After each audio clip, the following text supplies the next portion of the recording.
There are moments that don't just anger you, they end you.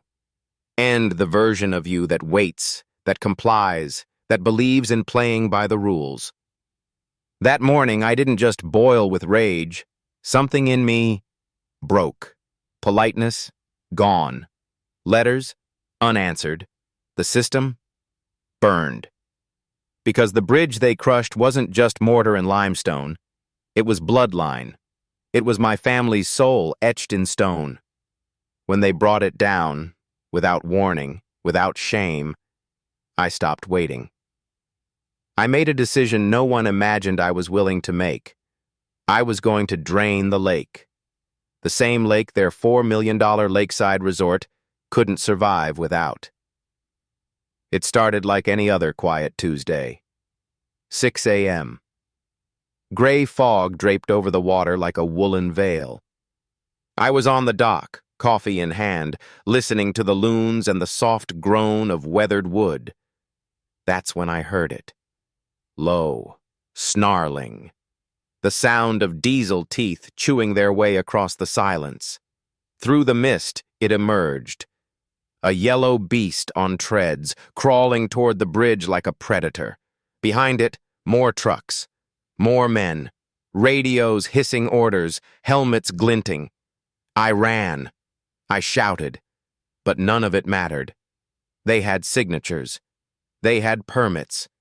And at the center of it all stood her. Barbara Langston, president of the Oak Ridge Shores Homeowners Association.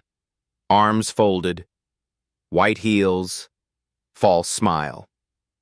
"You can't do this!" I shouted. She didn't even blink. We already did. Barbara wasn't a local. She rolled in from Scottsdale 2 years back, bought a mansion on the water, and stormed her way into the HOA like it was a corporate takeover. The kind who files noise complaints against children, who weaponizes community standards like some kind of suburban inquisition. But here's what she didn't know. That bridge? It wasn't just old. It was protected. My great-grandfather, Walter Dean, carved it with bare hands in 1924, stone by stone, arch by arch, long before subdivisions, long before Oak Ridge Shores had a name. And up in my attic, sealed in a fireproof box, were the receipts of history. A deed, a map, a county agreement signed in 1923, granting Walter and his heirs perpetual water flow authority over Lake Norwood. Turns out, the bridge sat over a secondary spillway, a hidden artery. Walter designed the dam. He built the bypass channels. He engineered the very bloodline of this lake. So while the HOA ran meetings, I ran the water. They just didn't know it yet. But they would. 2 days. That's how long I stayed angry. Then I got surgical. I dug deep, dusted off blueprints, called my old water law professor from Texas A&M, sent documents to my cousin's wife at the State Water Board, hired a surveyor. The outcome? The spillway was intact, unused for half a century, but fully operational, and legally mine. Barbara, in the meantime, ramped up her attack, fined me for a fishing net, said my mailbox violated color code, claimed my tool shed was aesthetic pollution. Then she crossed a line, sent her brother-in-law's security company to patrol my land. Men in mirrored shades, taking pictures of gutters, measuring my roofline. I started collecting too. Every form, every violation of theirs. I requested their financial records, public by law, and what I found was rot. $8,000 to Langston Consulting, $5,500 to Norwood Maintenance Solutions, run by her nephew. Nepotism, embezzlement. I had receipts, but this wasn't about revenge. This was about strategy, because across the lake sat Barbara's castle, a luxury resort built on a $4 million commercial loan. And buried in their environmental report? A clause. One they feared more than anything. If the lake dropped below 18 inches from full pool for over 72 hours, the bank could call in the entire loan. Immediately. So I called a meeting. I walked into the next HOA board session carrying a box of fire, deed records, photos, spillway diagrams, payment history, and I gave them a choice. I'm not here to argue, I said. I'm here to inform. I control this water. Drainage begins in 24 hours. Barbara laughed, sharp and smug. You're bluffing, she sneered. No, I said. I'm maintaining my property. The board voted. She rallied her allies. All but one followed her lead. She stood dramatically and declared, "Let it be known that Mr. Dean is a threat to our community." That night, I walked to the spillway, opened the hatch, turned the valve. 3 slow cranks. By morning, the lake had fallen 11 inches. By noon, boat docks rested on cracked mud. Tourists posted pictures of dry fish and stranded kayaks. On day 3, the loan collapsed. The bank pulled their funding. Barbara scrambled. Called an emergency session, but this time, she faced open revolt. Some screamed for her resignation. Others hurled accusations of sabotage. At me.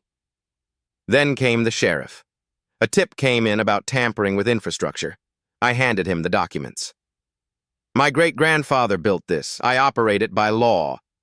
He read them twice. Then looked up and said, "This is above my pay grade." Barbara wasn't finished. She went on the news, called me an eco-terrorist, said I endangered children, crippled property values. But the more she spoke, the more people started digging. $3,000 to her husband's firm, unbid contracts to her cousin, and that guest house she loved so much, it was 4 feet into protected marshland. 2 weeks later, the county issued a restraining order. Misuse of funds, permit fraud. She was removed from the board. She left town before sunrise. Her replacement? Nora Caldwell, 82, lived here since 67, quiet power. She asked me to help redraft the bylaws, ones that honored the land and the history behind it. We rebuilt the bridge, named it Walter's Crossing. The county certified it as a historical site. The resort reopened under new ownership. They sat at my table. We inked the first agreement in a century, water levels guaranteed in exchange for conservation rights, and a scholarship in my great-grandfather's name for young engineers studying sustainable systems. Now, every July we throw a festival, Bridge Day, live blues music, kids leaping off the dock. Barbara once tried to outlaw fried catfish, fireworks on the water, and sometimes I just stand there, one hand on the weathered limestone rail, listening to the steady song of flowing water. Clear, calm, but strong. Because here's what I've learned. Water doesn't care about politics, or power plays, or fake smiles in white heels. It obeys only 2 things: design and memory. It flows where it was meant to, and it remembers who gave it life.